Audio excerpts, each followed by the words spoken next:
it up for questions and stuff.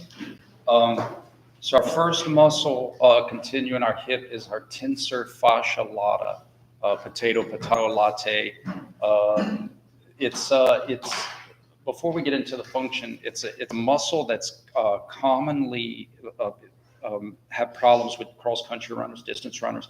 If you look at the distal strand, the IT band syndrome or iliotibial band, that big, thick band of tissue that runs lateral and crosses the knee laterally, neither in front of or behind the bilateral axis. So that's why we didn't have it as a knee influencer.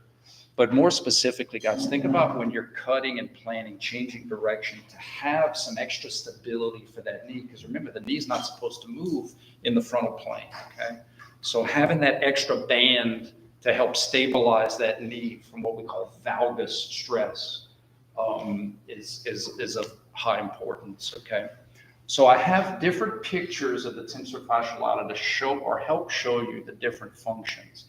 Because remember, a two-dimensional picture loses three-dimensional concepts, and this muscle pulls in three directions of motion. So I want to show you the different directions. This picture, I think we can easily see how it's in the front of the hip, right? So it's going to be a hip flexion puller. Dr. George back in the day used to call it the pocket muscle. We'll see why. This view is really good to show you the lateral crossing or the abduction pull of that muscle. No problem with that. So if we wanted to stretch this muscle, we'd want to adduct our hip, right? Since it's pulling in the direction of abduction, we want to adduct, or even better, if we extend and adduct, we'd really stretch that muscle. So again, understanding the directions of pull, very useful. If you know that that muscle needs stretching because it's tight, knowing that it's a flexion puller, I need to extend. Know it's an abduction puller, I need to adduct, can help you do some dual positions there to target that muscle or isolate that muscle. And then finally, our third function, and this one's really tough to see, but remember, it's going, the thigh or the femur is more lateral than where this muscle starts. George used to call it the pocket muscle. So it's coming from more inside to outside. So it's going to have that internal rotation pull. Very similar to an anterior deltoid, very similar to an anterior deltoid. Okay. In fact, it has all the same functions as an anterior deltoid: a flexion pull, an abduction pull, and an internal rotation pull, just at the hip. Some of you may feel some clicking or popping on the outside of your knee when you flex and extend. That's the distal part of that band popping like a guitar string over your lateral condyle as you flex and extend. Okay. So tensor fascia lata. So it pulls in three directions. And remember, not just open chain when you're standing, right? Like when you're weight bearing, you need your abductors to prevent you from falling over, right? So this muscle is used all the time. When you're jogging, when you're walking, it's a pelvic stabilizer every time you weight bear. So it makes sense that for distance runners, this muscle's getting recruited a lot. And when it gets tight, that whole guitar string gets tight. And as you're clicking that string over and over and over again, eventually, maybe if you do it too many times, you might start to irritate the guitar string from popping over and over.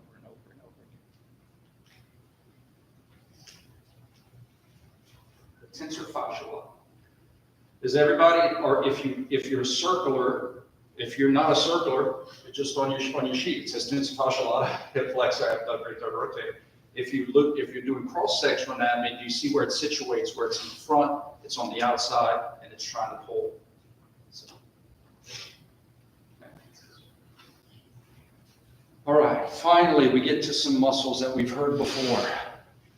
Our rectus femoris, one of our quad muscles, right? So remember, we had our three vasti, and then apple, banana, strawberry, sledgehammer. Vastus medialis, lateralis, intermedius, rectus femoris, something different. The reason it's not called a vasti is because it crosses the hip, or the others don't. More specific to function, how does it cross the hip? Right in the front. Right in the front. Anterior crossing. Specifically, if you remember from anatomy lab, you had your anterior, inferior, and superior iliac spines, right? So the superior is the one on the top, and the inferior is the one on the bottom. So you can see how it's attaching to that that bottom knob on that pelvis, crossing the hip in the front. So we talked about for this muscle how stretching it. We don't say to stretch it optimally, right? To really get after it, we don't just want to extend the hip, we want to flex that knee. And you know this, right? Like when you're stretching and you do this combinational thing, it just feels like there's a certain muscle that's about to rip out of your leg. Ta-da! What's that? Okay. It's your rectus. Stretching it at both ends. Any questions? Look at your circle, see how the rectus crosses. Yes. So on the circle for the hip, it has the rectus femoris towards the front as a flexor, but then on the knee, it has the rectus femoris as an anterior extension. Yes, yes. And that's because, I didn't mean to get so excited because it's just such a great question. This is flexion of the hip. This is extension of the knee. So anterior crossing of the hip pulls in the direction of hip flexion, but anterior crossing of the knee pulls in the direction of the extension. Absolutely correct. And it's going to be a mirror effect. Posterior crossing of the hip is going to be an extension puller, but posterior crossing of the knee is going to be a flexion puller. Yeah. Absolutely. Good observation.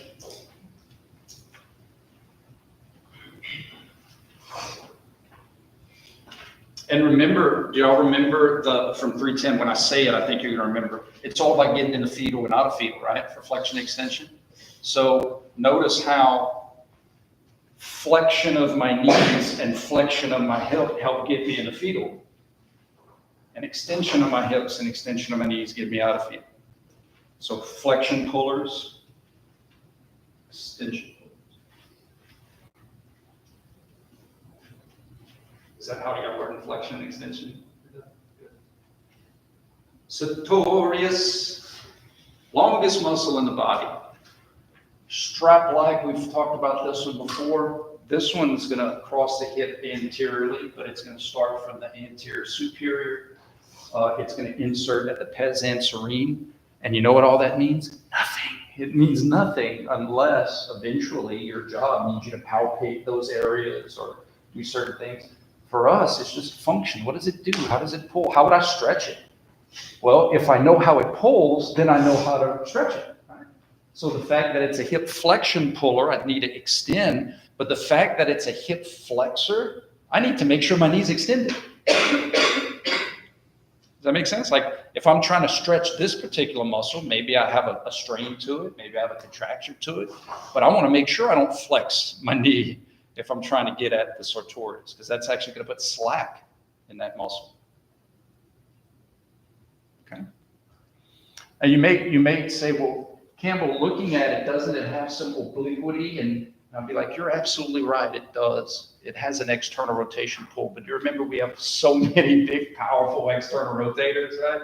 That it's like so far down the list that its pull is insignificant. We're only talking about the prime, the muscles most responsive. So sartorius prime is anterior for the hip and then posterior down. Absolutely. And you're going to see this if, do you remember? I say, do you remember? In the knee lecture, I had a separate picture for the sartorius that showed, the side view so that you could see it spiraling around. I didn't need to do that because we're just looking at its hip function right here. But if you go back to that knee one, you'll see how it crosses posterior. And again, I think you'll hear me say this a lot because it's true. You should have different views for some of these three-dimensional muscles because one view is only going to show you a two-dimensional side of it. And that can work for some muscles, certain linear muscles, but other muscles that have different pulls, it's best to see them from different views, from different sides. Sartorius. This was the famous Taylor's muscle, if you guys remember, with the seamstress and people that sew a lot that have their legs crossed. It's slacked, slacked, and slacked, and they'll hold this position for hours and hours and hours. And muscle a contraction to it, extra tight. Okay, you guys. You have a bunch of muscles here that we're going to condense into one functional muscle, just like we did with the erector spinae.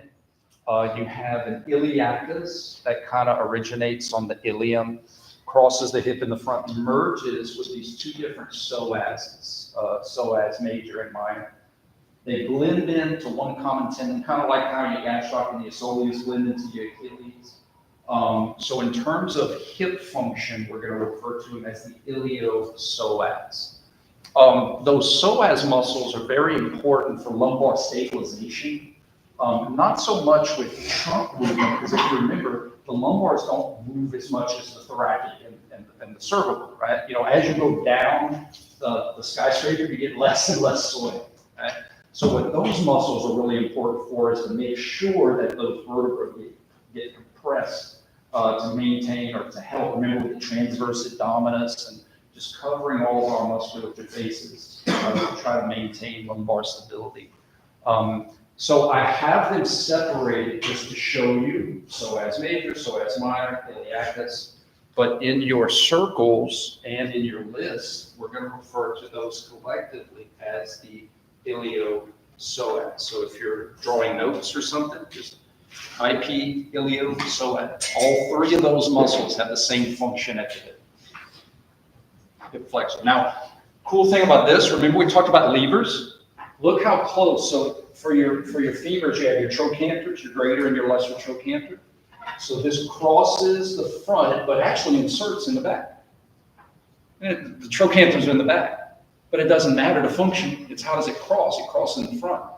You remember third-class pulls are for speed, right? They're inserting very close to the axis. So when you're sprinting, this muscle right here only has to shorten a very short distance, approximately, and you get a big sweeping range of motion distal. So speeding up hip flexion, very important muscle. And the opposite, slowing down slowing down hip extension because of your flexors, that rectus is going to be a great muscle for slowing down, putting on the brake. And then once it puts on the brake, that iliopsoas can be a speed muscle. Kind of cool. Won't need to know that on the test. I'm just showing you how this stuff can be equipped. Pectineus. All right, guys, pectineus. Pectineus. What is that bone in the front of? They moved all of my bones. And they were having when we had to relocate. So this is the pubis, right? This is an anterior view, and the pubis is going to be in front of the femur. So this muscle goes from anterior to posterior, so that's why it's going to have a flexion pull to it. Does that make sense? The easier one, so if I Googled and showed you a lateral view, it would be very similar to like the anterior deltoid. Okay. The easier view from this kind of frontal view is the adduction pull, right? Drawing it in, pulling in the direction of adduction.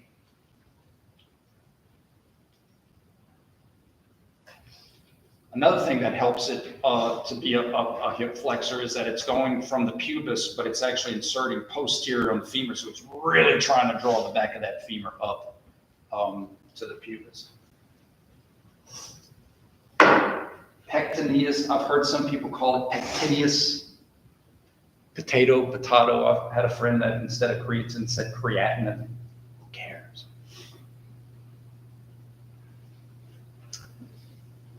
Pectineus. It sounds like a Greek god. Pectineus, the Greek god of hip muscles. We've had this one before. Gracilis. Remember, gracilis was a cousin of the adductors. Oh, not remember. We haven't done the adductors yet, huh? Gracilis was one of our knee flexors. We had it for the knee flexors. Gracilis, sartorius, and semimembranosus all insert on the same place on the tibia of the pes anterior.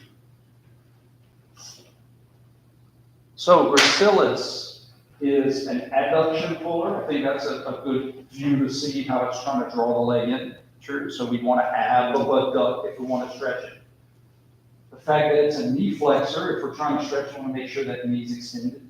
Right? If we flex our knee, we're going to put it on slack at the knee, and we're going to lose some of that stretch at the hip.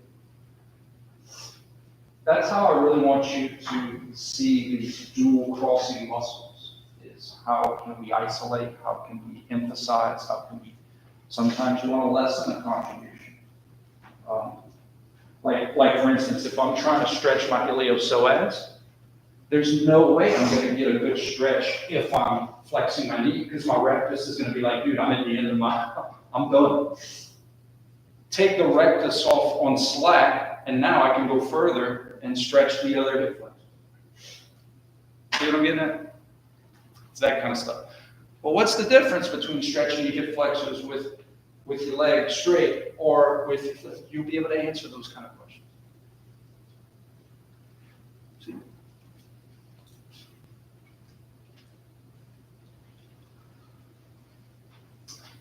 There's our adductor buddies.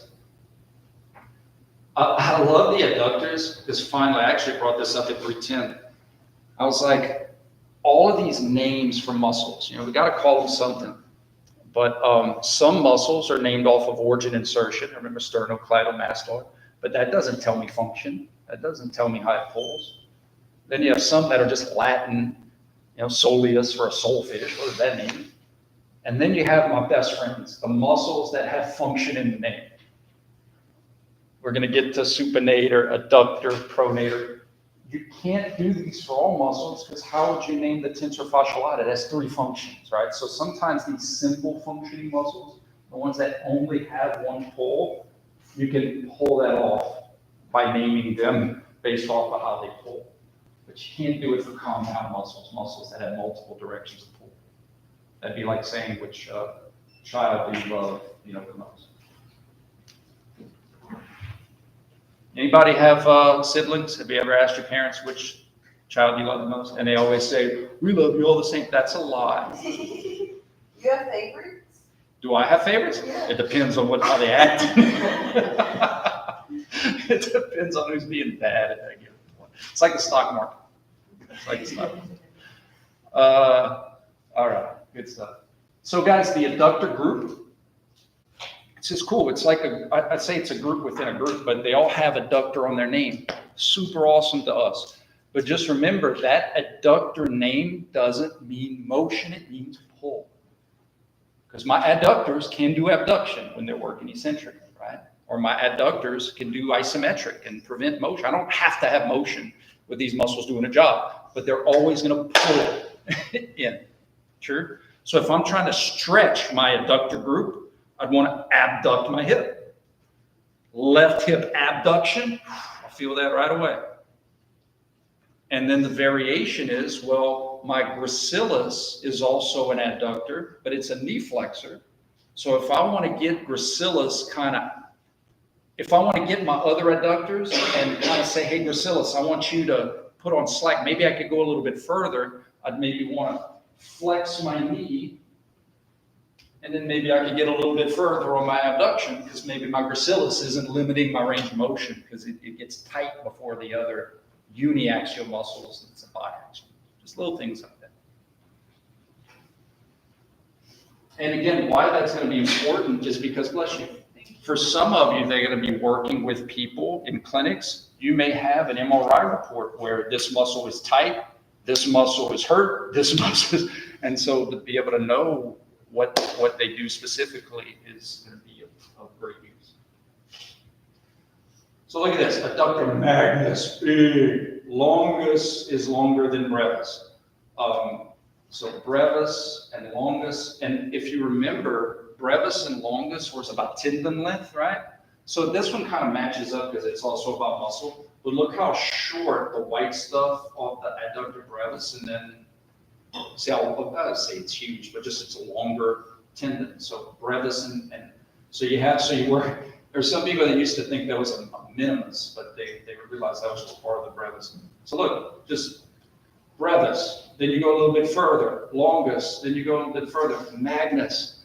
having all of these muscles that kind of draw that thigh in, especially as much side-to-side stuff we do, an adductor strain. Like, I think it's so ironic that when we strain a hip flexor, when we damage a hip flexor, it's because we were extending the hip. It was eccentric contraction, slowing down extension, because ropes and strings and things that pull, they don't pop or injure when they're shortening. You pop them when you're being lengthened, when you're stretching. So an adductor strain is actually from these muscles contracting when there's abduction, and those muscles are like, oh gosh, we're going too far, too fast, too soon. So what I'm getting at is, on the test, don't miss adductor muscles. The name's in the muscle. Okay, I can understand some of these others. Quadratus femoris sounds like rectus femoris. I get that. You should never miss a muscle that has adductor in the name. Fair? All right. So you got these adductors, longus, brevis, magnus. All right, here's the superstar, gluteus maximus. I've heard this muscle is kind of cool, called it's not really, it's just cliche, but our anti-gravity muscle, right? Because it's so important for letting us down, making us come up. Very powerful. Now, what do we know about power? Power lives between speed and force, right? So this muscle yanking on that femur relatively close to the axis.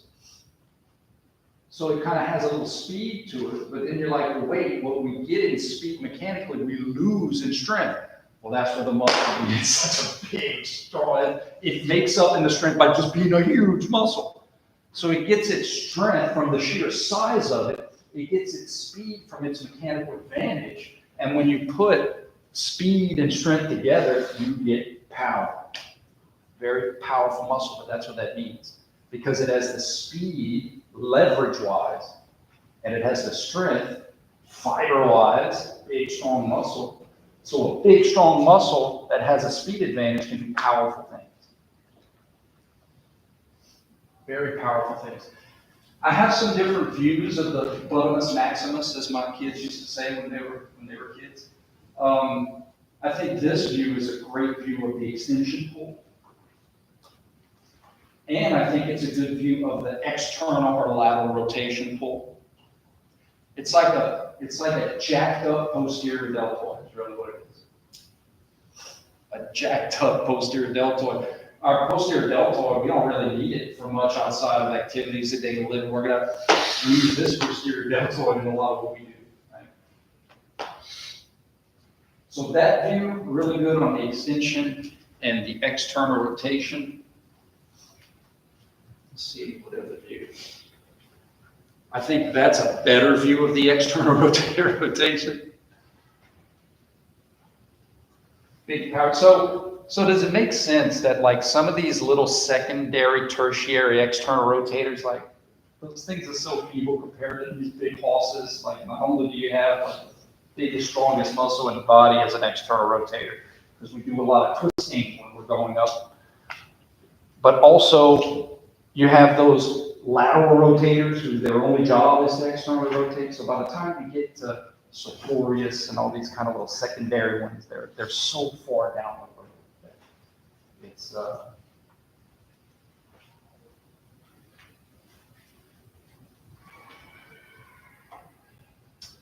gluteus maximus.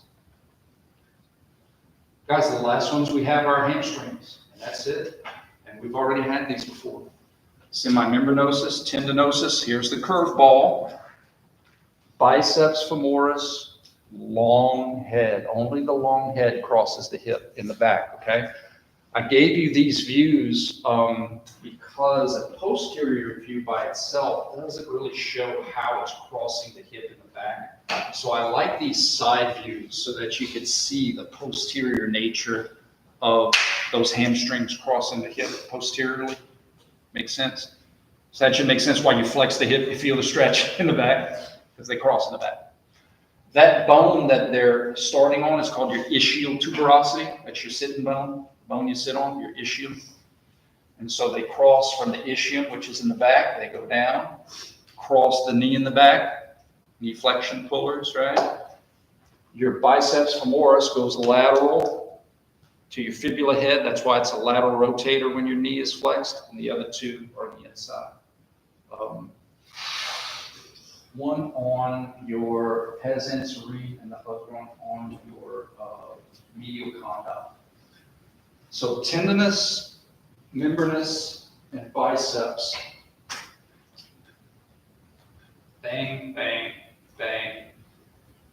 Short head and long head, no problem there crossing the knee, but only the long head gets up there into the hip. So, practical stretch examples. That's why when your knees are locked out or extended, you only get so much flexion. In my case, I'm not very flexible, so I get a very nauseous sensation. Stretching for me is painful. But if I wanted to flex my hips more, I could. Unlock my knee, put those hamstrings on slack, I could go down further.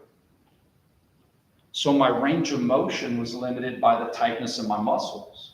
So that's a good example of literally feeling how those muscles cross your knees and your hips. I'm at the end of my range of motion, put those muscles on slack, I go further. Yeah, what you got? So we do that stretch and dance, but we're on the floor instead. So say your legs were like you would sit on the floor like we were standing up. Mhm. When we try to get further down, we lift our knees up, reach further, and then flatten them, and we're Yeah. And that's why. Yeah, absolutely. Isn't that cool to know? Yeah. And one of the things I will say, I have zero dance experience. Although, no, I take that back. I taught Cajun and Zydeco dance at Auburn University when I was teaching over there because I got tired of lugging softball equipment. I was like, can I just teach something new? That was pretty cool. Here's the key. If you guys can't see, when you're seated, it's all about your pelvic position. The pelvis is your hips, right? Moving the pelvis is moving your hips. So what you don't want is you don't want cheating where someone thinks their knees are straight and they're like, oh, look, my flexibility is great, but their pelvis is posteriorly rotated or not as anteriorly rotated. So that's why you want to get that back flat up against the wall. You want to make sure that their hips are flexed accordingly. Then you can see if they have it. Because it's easy for people to cheat in a seated position because they'll just lean back and be like, ta-da. But it's because they literally extended. And so they put it this way, they put slack from the hips. Even though their back is against the wall, their low back is not. So therefore their pelvis is here and not there. Make sense? So just be wary of that. Yoink. Yeah, but that's why. Yeah. That's exactly why. It's those hamstrings. Those hamstrings. And that's also a reason why, when the Taylor's muscle, I think, is a good example. If you put your arm in a sling for an extended period of time, that's why we don't sling anymore unless it's necessary. We don't cast anymore unless it's necessary because you lose so much muscle mass and function. But it makes sense if you sling your arm for weeks and weeks. When you get out of that sling, your muscle's going to be stiff and tight. We are in slings a lot. Your hip flexors are in a sling as you sit. Your hip flexors are literally in a sling as you drive. Your hip flexors are in a sling as you watch TV. Your hip flexors are in a sling as you work on the computer. And then when you get out of that sling, these muscles are tight. Now, your femur needs to be parallel with the ground. So instead of your pelvis coming back to neutral, your pelvis will anteriorly tilt to keep flexed your hips. Your trunk will compensate by extending back. So that's why a lot of people have this anterior tilt to their pelvis, is because these muscles are so tight from being in slings all day, and you don't even notice it. So as future therapists, that's stuff you want to try to work on, right? Or little things, occupational therapists or people that work with people in occupation. Someone's job may require them to be in slings over extended period of time. You set your alarm clock every 30 minutes, get up and walk around, just move, right? Every now and then. So it's okay to be in a sling. It's not good to be in an extended sling. You guys are young. When you get to my age, my wife and I joke about this all the time. We get out of bed and we can't get out of bed like ninjas anymore. We're just old. So we get out of bed and like, oh, things are achy and they're tight, and right? That's why you've been in a sling all night, fetal position, or just kind of, and those muscles stay in that position all night. And then when you get out of that, it's tight. Muscles are tight. Got to move them up, move them around, move them up. Guys, that's it. That's it. I know it's a lot, but remember, I'm not asking you to do any more than understand function. That's it. I'm not asking you to memorize nerve innervations and blood supplies and origins, and that's geography. That's memorization. I just need you to understand how these muscles pull. And in basic examples, watch, let me give you a basic example.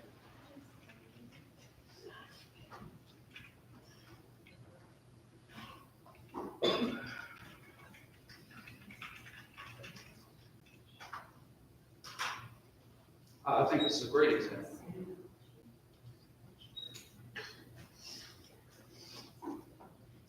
Let's see. Why would this, I think this is a great one. So which of my hip, well, start from the beginning, right? Would I be working hip flexors or hip extensors? Hip flexors or hip extensors? Okay, if he, let's say from there, he turns off all his muscles, wouldn't gravity flex his hips? Does that make sense? Yeah, hip extensors, right? Now, who are our hip extensors? Gluteus maximus, and whoever those hamstrings are. Membranosus, tendinosus, biceps femoris, just the long hip. Now guys, I'm hoping this will open up, I'm hoping this will be cool. Out of those 4 hip extensors, you are working the gluteus maximus more. And now, hopefully, you'll see why. Because those hamstrings are on slack at the knees. It's no different than doing a seated calf raise to emphasize the soleus. The fact that those hamstrings are on slack, that's why like you see people doing those with the barbells and the big to work their butts to get Kardashian. I don't know, they probably don't work out. They probably just sculpt. But y'all know the trends where those people are doing tons of weight with their knees bent. Because the gluteus maximus is like, I don't care what your knee position is, that doesn't affect me any. And if you guys are going to lessen your pull, I guess I got to go to work and move. That's why. That's why these exercises emphasize your gluteus maximus, because the other hip extensors are on slack. Make sense? So the seated calf raise emphasizes the soleus more because of the gastroc? The gastroc's on slack, absolutely. So if you did like a kickback with your legs straight, would that be more hamstrings than? Yes, absolutely. What a great point. If you're doing kickbacks and your knees are flexed, hamstrings on slack, emphasize the glute more. Absolutely. When you're doing kickbacks, then your hamstrings on slack. Mm-hmm. At the knee, because your knees flexed. It's like doing like this. That would emphasize your glute. Now again, I'm not saying the hamstrings are off. It's just they're kind of handcuffed. Like they're like, dude, I could do a lot more if you would just lengthen me and let me be at my full potential. Make sense? Okay, how about let's do something else. Good job, buddy.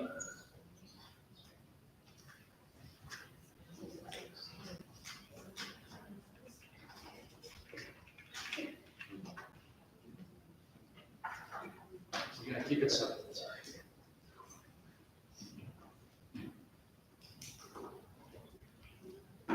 Okay, would she be stretching her right hip flexors or extensors? Okay, let me just make sure we are That's not your fault, because she's wearing black leggings. I told her not to wear black leggings.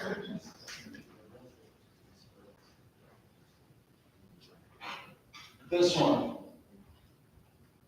the leg that's back, will we be stretching flexion pullers or extension pullers?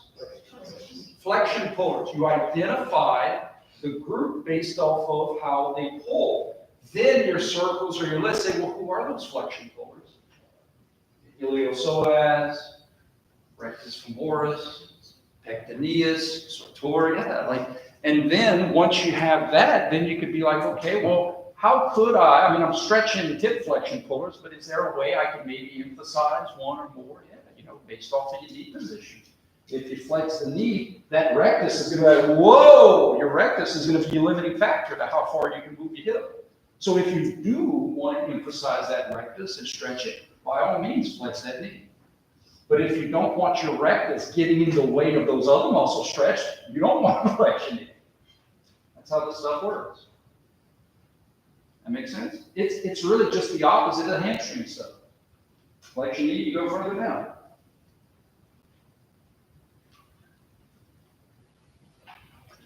What would she be stretching at her ankle, her right ankle, the one that's parallel to the mat?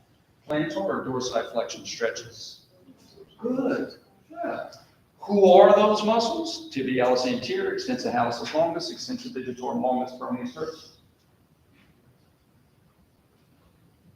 But listen, how will it help?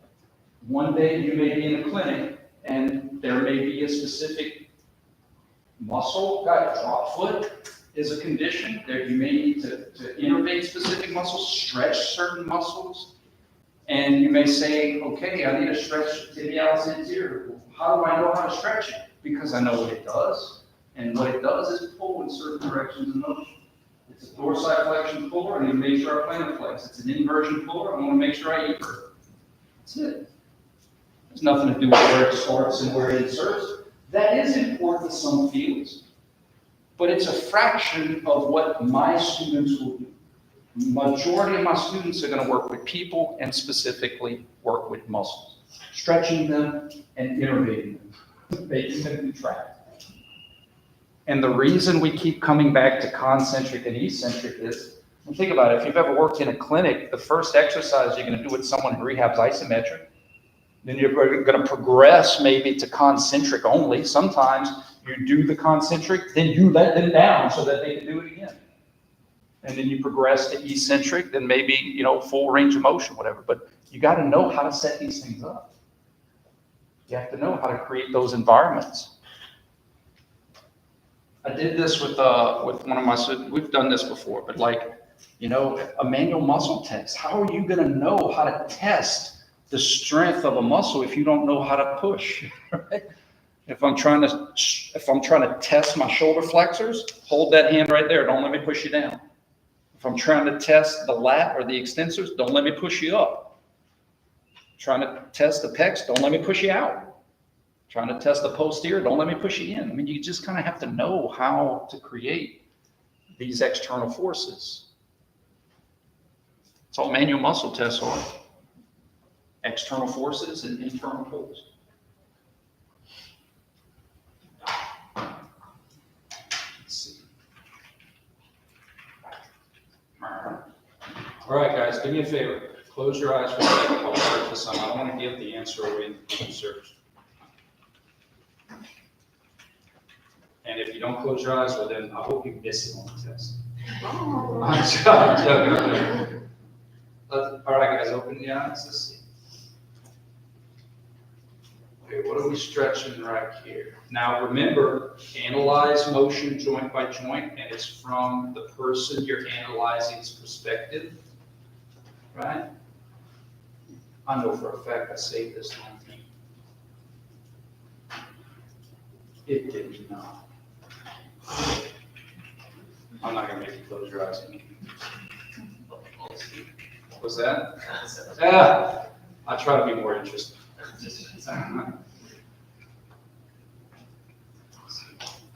Here it is. That's a good one. If I can not mess it up. Where'd you go? Desktop.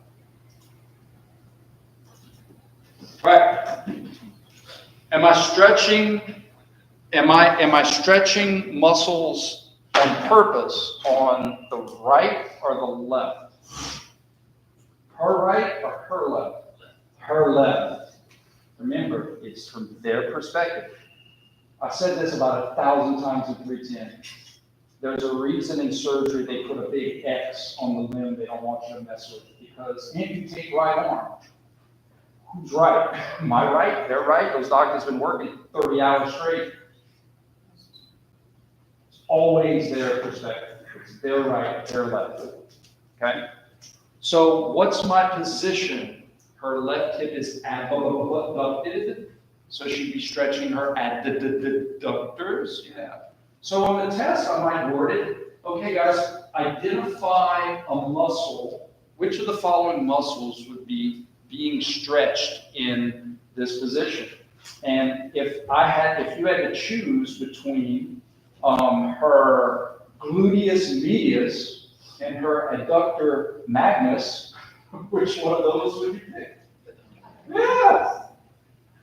And for tricks and giggles, I might put some upper extremity muscles. I might put random muscle. I might make up names of muscles. Doesn't matter. But you say, okay, she's abducting, she's stretching her adductors. Which one of these is an adductor?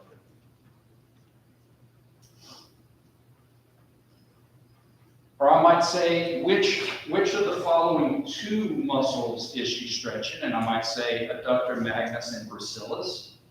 I might say adductor magnus and sartorius. I mean, just to see if you remember which one it is.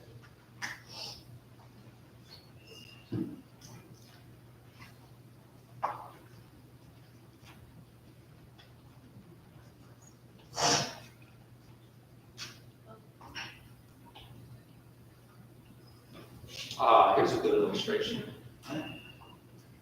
Mostly from the ones on the inside. Because this person wouldn't be stretching the calves, right? Because look how plantar flexed they are. Right? You know what's really fun? I just think this is so funny. Whoever did this, bless their hearts, they just don't know. It's like, well, whatever's on the bottom. And so they just highlighted the calf, but you're like, well, wait. The calf, the gastroc, and the soleus, they're plantar flexions. Plantar flex right there, those muscles aren't being stretched. Right? But that's how easy it is. To the artist, they're like, well, it must be everything on the inside. How many of you saw Coming to America, an old movie with Eddie Murphy? He's like, taste the soup. He's like, well, I gotta taste the soup. He's like, just taste the soup. He's like, all right, where's the spoon? Aha! Aha! It's the same stuff, man. Like, it's so simple to see why somebody would just put all the muscles on the inside. But we don't assume. We can't assume. He's stretching the adductors because he's abducting, but his ankle's plantar flexed. He's not stretching the plantar flex. Are we feeling better? Please start, if you haven't started studying, remember we shouldn't just study when we come to class, okay? Please study. I promise you, 90% of the questions is function. Whether, what are the functions of this specific muscle? Or how would I stretch this? Very few questions are going to be like start to finish, concentric, eccentric, but it still falls under the same concept of identifying the agonist in the exercise.